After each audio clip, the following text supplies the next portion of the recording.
Good morning. It is Karen from Simply Living for Him. I am here to do my daily encouragement video from God's Word. I hope you find these videos a blessing in some way. If you do, I would love for you to subscribe to the YouTube channel and share it with a friend.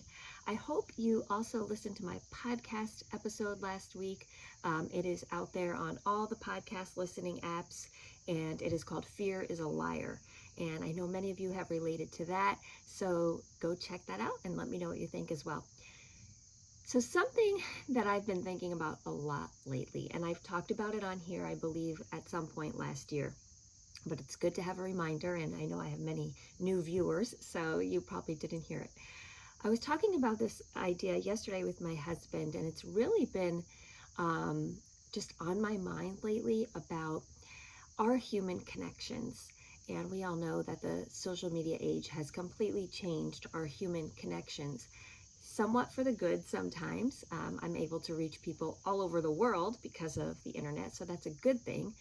But there's also always a downside, and that is I don't think we can ever replace true human connection by what we get online. And years ago, I remember hearing this like scientific fact or whatever it is, that the human brain will if you see a visual, if you see a picture, right, and they take out a few pieces of that picture, your human brain will actually fill them in as an attempt to see the whole thing.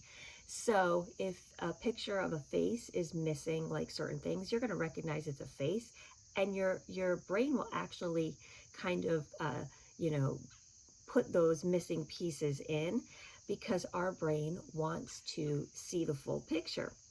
And I thought that was an interesting way to look at what we do with social media. So we don't see the full picture on social media at all. No matter how much, you do share, it's still never the whole picture. And what we do as humans, just like we do when we're missing pieces of a photo, we automatically try to fill in what we don't know. And so we see snippets of a person's life, and what we do is we create a narrative in our head of who we think they are, of what we think they're like behind the scenes, of what we think they think, of what we think they'd say, and many times it's not true. And I know I've done it, and I know I've had it happen to me. And because of what I do, I get a lot of messages from people all the time that say like, oh, this inspired me or this encouraged me, and they kind of talk to me in a way where I feel like they think they know my life, and I do put a lot of my life out there, and yet sometimes it will hinder me. It will make me even not want to do this anymore because I'll be like, I don't want people to have a false picture of who I am. And I try very hard to share both sides. Like I will share when I'm struggling, I will share things, but regardless, unless you are having a camera on you 24 hours a day, people are not going to see your whole self. And so what we do is we see snippets of people on social media, and then we try to fill in what we don't know. And we make up this whole picture of who we think they are behind the scenes. And it's not necessarily that I'm saying that that's wrong. It's just what happens. Obviously it's wrong if we're making up a false narrative, but I'm not like condemning, because it literally just happens. It's our human nature. So we have to be really careful. And the really only solution to this is to connect with people in real life. And, I was talking to my husband about it yesterday, and we are so gung-ho for taking Simply Living for Him to be so much more in real life and not just an online ministry.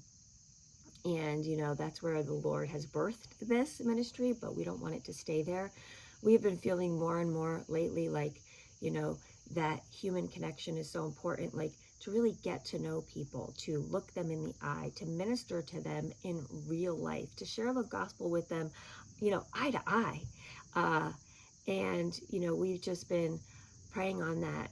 And like I said, it's very easy for all of us it's not a false connection. We have a connection when we are connecting online, but it's one-dimensional. And like I said, sometimes then what we do is we make up a picture in our mind of who we think someone is, and it's not. And that's detrimental because we want to have that true, authentic community. There's this verse in Romans 12. I always quote Romans 12 because I think it's just so full of wisdom. There's a verse there, though, that just as one little snippet that says, live in harmony with each other. Don't be too proud to enjoy the company of ordinary people. And then I love this line, and don't think you know it all. But we do, right? We think we know it all. We think we know someone. We think we know what they're thinking. We think we know what goes on behind closed doors. We think we know what their family's like. We think we know their struggles. We think this. We don't. And we won't unless we get to know them. What I just read to you is the New Living Translation, but I also have here my ESV translation. And that one says, live in harmony with one another. Do not be haughty, but associate with the lowly. It says, never be wise in your own sight. So be really careful what you think you know. Be really careful that you don't think you know others beyond, just what you see, because we want to get to know people in real life. We want to know the ins and the outs. We want to know the good, the bad, and the ugly, because that's how we build real, true community and relationships. We were meant for relationship. We were meant for community. God created us that way. And let's not, create who we think someone is because of what we see online. And then it's like, you may have something against them that they didn't even do, just because we create this false narrative in our minds. And like I said, as someone who ministers online and has an audience, I recognize that some people think that I have it all together and I don't. And maybe some people think I'm a mess, and you know what I mean? Like, you can have this, it can go either way. And so sometimes that's hard for me, because I'm like, I absolutely realize that people don't really know me. They only see snippets. And that's hard. That's hard. So we want to encourage real life community, real life connection. How can you do that today in your life? How can you connect with somebody beyond a text? Because let's face it, even in texting, your best friend, they can't hear your tone of voice, and they may think you say something differently than you mean it, right? So do what you can to get together in real life. It is so important to get together, to hear people on every dimension, to hear them, to see them, to be able to hug them, to have all those dimensions, to really get to know people. So we're not making this false narrative in our head, because what that does is it can separate us sometimes. We can think, that we know someone when we don't. And that can cause a separation. And the last thing this world needs these days is a divide, right? We live in a divided world. Why? Because we're all communicating online. I guarantee if we were together face to face in person, we wouldn't be saying half the things we say from behind a screen. So there's a lot of different aspects to this idea, but what I want to tell you overall is live in harmony with one another, and don't think you know it all. Get to know someone in real life. Don't make up a false narrative in your head of who you think someone is, of what you think they're thinking, because chances are what's going on behind the scenes is probably, harder than you think. If you think that somebody has it all together, or they're thinking this or they're thinking that, it's probably not true.